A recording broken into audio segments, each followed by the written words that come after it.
आप और हम यहाँ एक दूसरे को भाषण दे के चले जाए और आप और हमारे बच्चे वहां गली में मतलब नशा कर रहे हैं या कोई गलत काम में इन्वॉल्व है या अपराध में इन्वॉल्व है और पढ़ने लिखने पे ध्यान ही नहीं दे रहे, तो बर्बादी का कारण हम भी है ना। हम कौन सा अपने बच्चों के भविष्य पे गंभीरतापूर्वक सोच रहे हैं कि हमारा बच्चा पढ़ने क्यों नहीं जाता, हमारा बच्चा गुंडों के साथ क्यों घूम रहा है, हमारा बच्चा नशा क्यों कर रहा है। मतलब हम लोग काफी हद तक खुद जिम्मेदार हैं, तो अपनी जिम्मेदारी अपनी गलती को दूसरे पे ना डालें, लेकिन साथ ही साथ जो दूसरे लोग हमारे बच्चों का इस्तेमाल करके SC ST OBC का इस्तेमाल करके हमारे ही बच्चों का गला काट रहे हैं, हमारी हत्याएं कर रहे हैं। अपने आप को साधु बोलने वाला व्यक्ति उत्तराखंड में कहता है अभी हम तैयारी कर रहे हैं, हम पैरेलल आर्मी बना रहे हैं, उसके बाद हम कत्लेआम करेंगे। उनके शब्द हैं कि हम मुल्लों को उत्तराखंड में रहने नहीं देंगे, हम बौद्धों को और ईसाइयों को उत्तराखंड में रहने नहीं देंगे। वो मन में तो उसके सिख भी था, वो जानबूझ के नहीं बोला, चूंकि पहले एक को काटो फिर दूसरे को फिर तीसरे को फिर चौथे को भी काट लेना। तो ऐसे लोगों की गिरफ्तारी कभी होगी या नहीं होगी?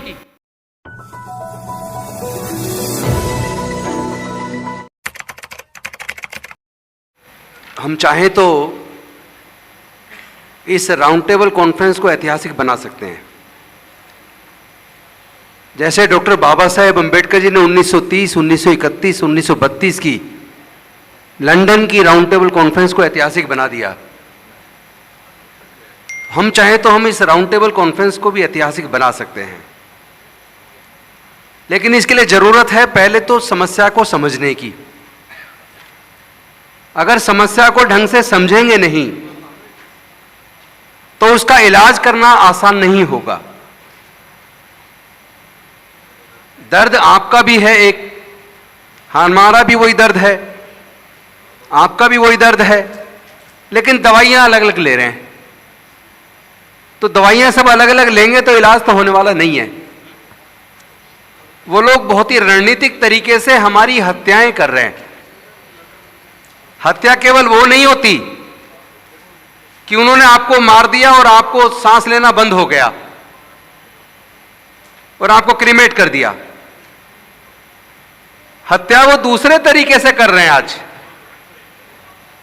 जैसे उन्होंने एजुकेशन को इतना महंगा कर दिया कि देश में 90% लोग आने वाले समय में एजुकेशन नहीं ले पाएंगे, वो खर्चा उठा ही नहीं पाएंगे एजुकेशन का। और 12वीं तक पढ़ा भी लिया तो कम से कम जो ग्रेजुएशन में, हायर एजुकेशन में, और उसमें भी जो प्रोफेशनल एजुकेशन है, उसका खर्चा इतना महंगा कर चुके कि भारत में 90% से ज्यादा लोग उस एजुकेशन का खर्चा उठाने में सक्षम नहीं है, उनके परिवारों में इतनी आमदनी नहीं है। दूसरी तरफ उन्होंने इलाज को इतना महंगा कर दिया कि आप अगर गंभीर बीमार हो जाएं तो पैसे के अभाव में आप इलाज नहीं करा पाएंगे, आपका मरना तय है। तीसरा, देश के अंदर न्यायालय हो, चाहे वो सर्वोच्च न्यायालय हो, चाहे उच्च न्यायालय हो, चाहे हायर जुडिशरी हो, चाहे लोअर जुडिशरी हो, या इसके साथ साथ बाकी जो क्षेत्र हैं, आर्मी हुआ, पुलिस हुआ, ब्यूरोक्रेसी हुई, या तमाम तरह की जो शासन की अलग अलग जो किस्में हैं, उसमें उन्होंने उसको भी पोलराइज कर दिया। उसमें भी इतना जहर घोल दिया कि वहां भी आपको न्याय देने से पहले आपकी जाति और धर्म को देखा जाता है। अगर न्याय देने वाला व्यक्ति, न्याय केवल कोर्ट के माध्यम से नहीं होता बल्कि प्रशासन के माध्यम से भी न्याय होता है, तो न्याय देने वाला व्यक्ति अगर मन में यह तय कर ले कि मुझे न्याय केवल पर्टिकुलर धर्म में से भी पर्टिकुलर जातियों को देना है, इसका मतलब वो केवल 12% लोगों को सब कुछ देना चाहते हैं। देश के प्राकृतिक संसाधनों पर भी 10 से 12% लोगों का कब्जा है। देश की हाई कोर्ट, सुप्रीम कोर्ट पर भी 12% का कब्जा है। देश के सारे संसाधनों पर 12% का कब्जा है। और उसमें भी सबसे खतरनाक बात तो यह हो रही है, जब लोग चारों तरफ से थक जाते हैं तो फिर वो कोर्ट का सहारा लेते हैं। पिछले दिनों मेरे ख्याल मार्च के महीने में माननीय सर्वोच्च न्यायालय के द्वारा एक जजमेंट आया कि कोई भी अगर हेट स्पीच देता है तो केंद्र सरकार व राज्य सरकारों की और पुलिस की जिम्मेदारी है कि हेट स्पीचेस देने वाले लोगों के खिलाफ मुकदमा दर्ज करके उनको गिरफ्तार करें। पहले तो मैं ये पूछना चाहता हूं इस राउंड टेबल कॉन्फ्रेंस के माध्यम से, क्योंकि आज के डिस्कशन को लिपिबद्ध करके देश के राष्ट्रपति जी के पास भी भेजा जाए, देश के प्रधानमंत्री जी के पास भी भेजा जाए और उनसे पूछा जाए कि सर्वोच्च न्यायालय के इस जजमेंट को आज तक लागू क्यों नहीं किया गया,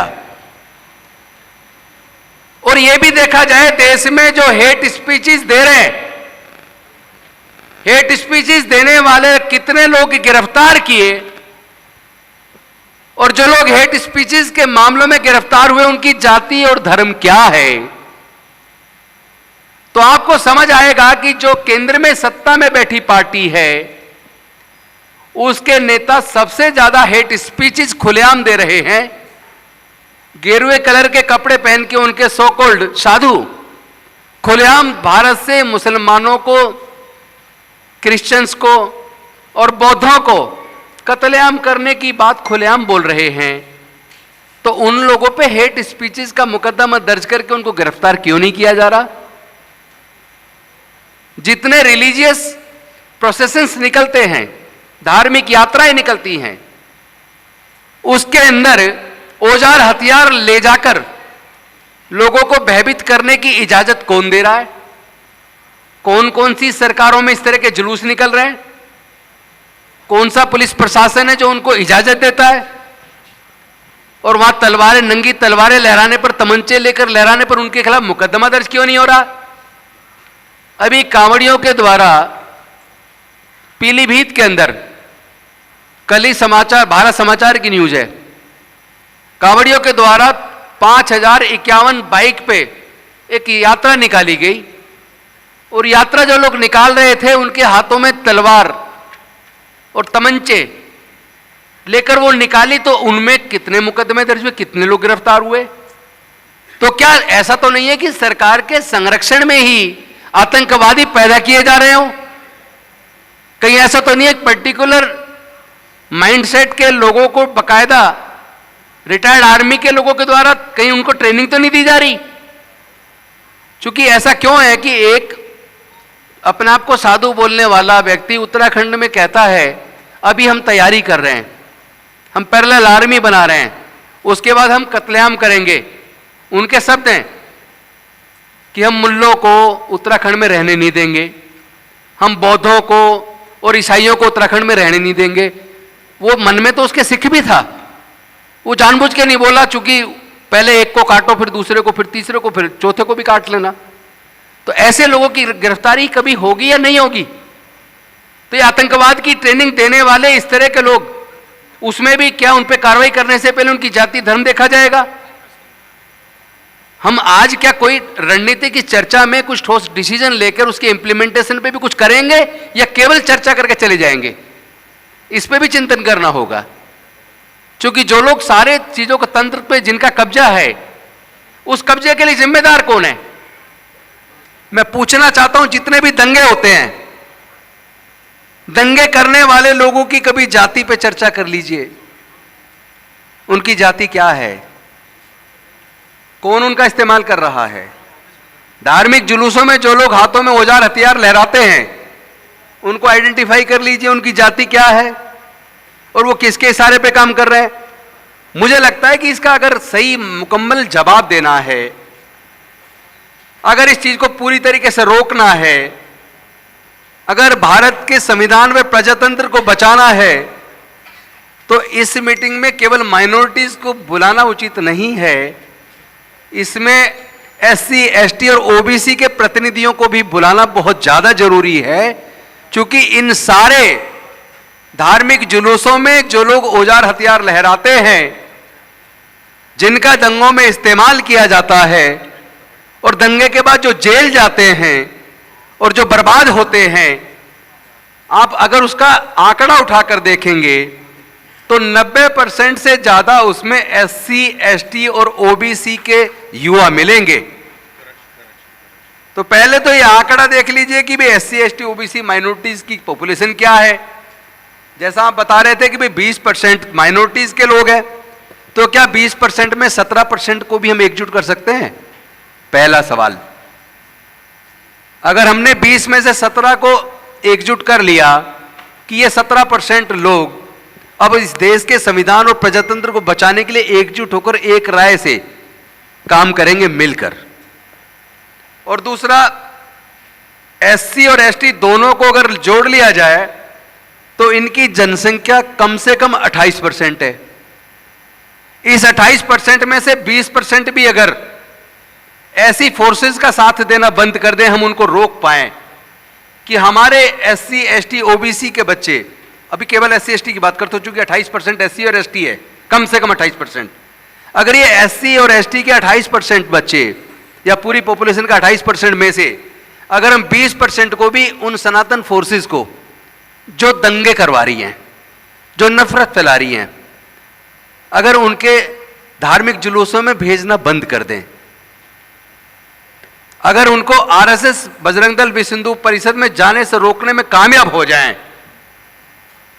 और ओबीसी की जनसंख्या अदर देन मुस्लिम ओबीसी वो तकरीबन 42% है, अगर उस 42% को में से हम आधे को भी रोकने में कामयाब हो जाए, 21% को भी, तो आपको पता लगेगा कि ये आरएसएस, बजरंग दल, विश्व हिंदू परिषद की नफरत की दुकानें बंद हो जाएंगी, वो चलेगी नहीं।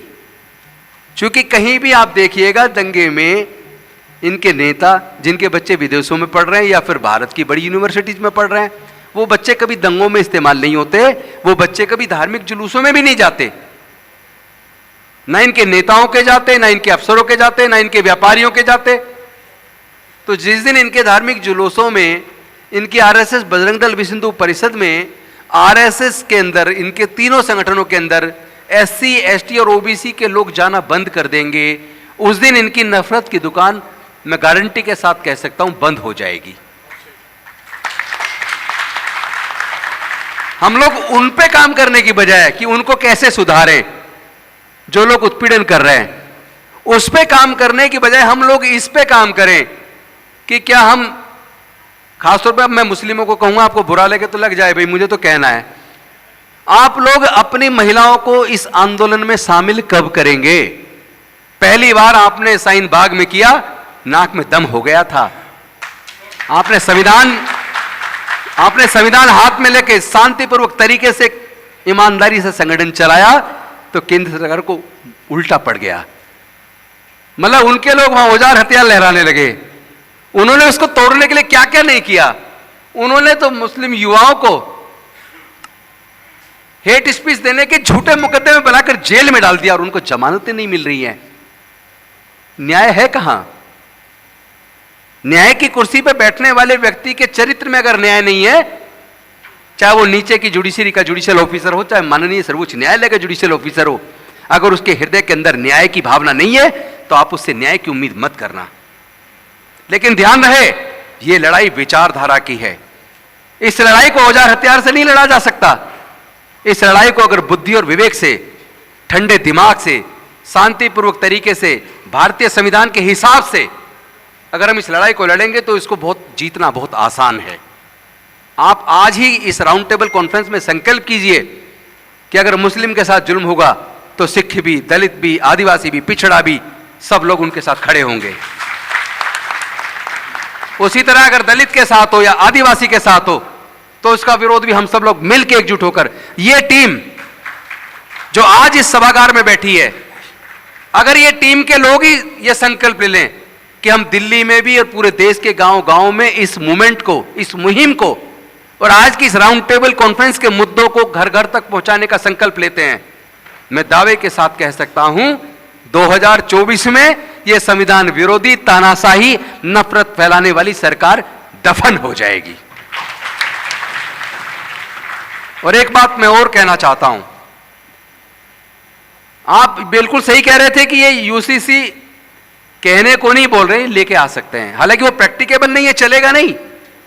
अभी से उन्होंने जैसे हमने कहा, और वो मैं आपसे भी कह रहा हूं, आप इस मुद्दे पर मुस्लिम आगे ना आए प्लीज, आप लोग पीछे रहिए, क्योंकि इसका असर आदिवासी पे बहुत पड़ने वाला है, अनुसूचित जाति पे बहुत पड़ने वाला है, उस पर सिख पे भी पड़ेगा। सिख संगठन इसके आ गया है, दलित संगठन इसके आ गया है, आदिवासी इसके आ गया है, उसके बाद पीछे फिर क्रिश्चियन और मुस्लिम भी पीछे आए। लगना चाहिए कि पूरे देश के लोग नहीं चाहते। क्या आप पगड़ी पहनने पे बैन लगा दोगे? आप हिजाब पे लगा रहे हो, अब पगड़ी पे भी कल को बैन लगाओगे। परसों आप महिलाओं को कहोगे कि आप जींस नहीं पहनेंगी, आप स्कर्ट नहीं पहनेंगी। यानी आपके मन में जो है एक एक करके आप सारी चीजें लागू करोगे, यानी कि देश से संविधान को खत्म करके आप देश में मनुस्मृति लागू करोगे। और जिस दिन देश में मनुस्मृति लागू हो जाएगी, फिर से इस देश के शुद्ध और अछूत जिसकी संख्या लगभग 90% है, उनके पढ़ने लिखने पर फिर से बंदिश लग जाएगी, जैसा लगभग 2-2.5 हजार साल तक लगी रही। फिर से उनके व्यापार करने पर धार्मिक बंदिश लग जाएगी, फिर से उनके संपत्ति रखने पर बंदिश लग जाएगी। तो ये कोई छोटा मोटा मुद्दा नहीं है। ये जो सोचते हैं वो बड़ी चालाकी से उसको लागू कर रहे हैं, इन पे मेजोरिटी हो या ना हो, फिर भी उसको लागू करने में कामयाब हो रहे हैं, क्योंकि इसमें हम लोग की कुछ गलतियां हैं। उन्होंने जब वो अभी कल आपने संसद में बहस सुनी होगी, जिसमें देश के माननीय गृह मंत्री जी कह रहे हैं कि राज्यों पे ये चीज लागू नहीं हो सकती, केंद्र शासित प्रदेश पे तो फैसला लेने का अधिकार संसद को है, लेकिन राज्यों के मामलों में नहीं ले सकते। मैं पूछना चाहता हूं, जम्मू एंड कश्मीर को आपने यूटी बनाया है ना, तो तब पूरे देश की पार्टियां चुप क्यों रही?